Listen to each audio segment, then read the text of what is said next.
Top quality और consistent performance के लिए सिर्फ सिल्वर पंप्स। टॉप क्वालिटी और कंसिस्टेंट परफॉर्मेंस के लिए सिर्फ सिल्वर पंप्स, नाम याद रखना।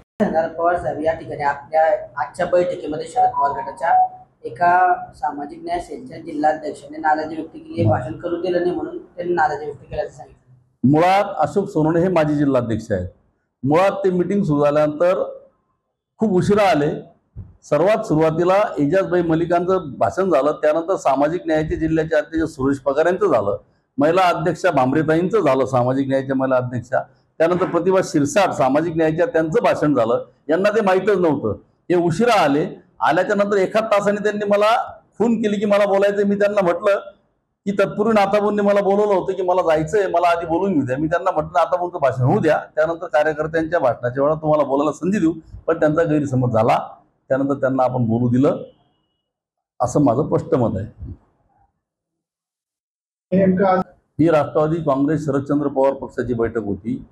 ही दर महिन्या 2 महिन्यात आपण कार्यकारिणीची बैठक घेत असतो, त्याप्रमाणे आजची बैठक रुटीनची होती। आणि मागच्या 15 आठवड्यात ज्या काही घडामोडी जिल्ह्यात घडल्या, काही मंडळी सोडून गेली, त्याचाही या ठिकाणी नवीन नेमणुका करायच्या होत्या। तिथल्याही कार्यकर्त्यांना या ठिकाणी बोलवलं होतं। प्रत्येक तालुका अध्यक्ष, शहर अध्यक्ष, जिल्ह्यातले कार्यकारिणी सदस्य आणि सर्व वरिष्ठ नेते या बैठकीला बोलवले होते आणि जवळपास 100% सर्वजण उपस्थित होते, असं माझं या ठिकाणी म्हणणं आहे। अतिशय खेळीमेळीच्या वातावरणात मीटिंग अतिशय अजूनही सुरू आहे। गेल्या 2.5 तासापासून मीटिंग सुरू आहे, आपण त्याला साक्षीदार आहात। मीटिंग अजूनही सुरू आहे। प्रत्येक कार्यकर्त्याचे मनोगत त्या ठिकाणी आपण ऐकून घेत आहोत आणि विशेष करून ज्या भागातून नेते मंडळी सोडून गेली तिथल्या प्रमुख कार्यकर्त्यांनी आज त्यांच्या भूमिका मांडल्या, जे पवार साहेबांच्या सोबत आहेत। त्यांनी अचानक जो गोंधळ घातला त्याला सहमत आहे का? नाही, त्यांचा गैरसमज झाला। ते माजी अध्यक्ष आहेत, सिनियर आहेत, त्यांना वाटलं ते मुळात उशिरा आले। सामाजिक न्यायाच्या सिटिंग अध्यक्षांचे आणि महिला अध्यक्षांचे भाषण झाली होती, त्यांना माहिती, त्यांना स्वतःला बोलायचं होतं आणि त्यांना हे मांडायचं होतं नाथाबूंसमोर की मला मागच्या वर्षी मी होतो, मला का काढलं, हेच ते त्यांच्या भाषणात बोलले।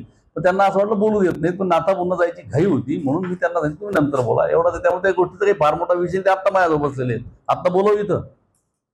ते म्हटले की मागासवर्गीय असल्यामुळे मला बोलू दिले नाही। अजिबात नाही साहेब, मागासवर्गीय असं बोललेच नाही।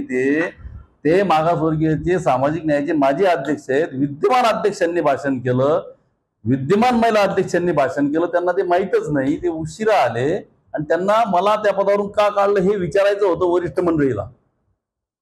ते काही मला माहित नाही। मी म्हटलं नाथाबूंना जायचं, नाथाबूंचं भाषण होऊ द्या, त्यानंतर तुम्ही बोला काय म्हणणं आहे ते, एवढाच मुद्दा आहे, बाकी काही त्याच्यात येईल।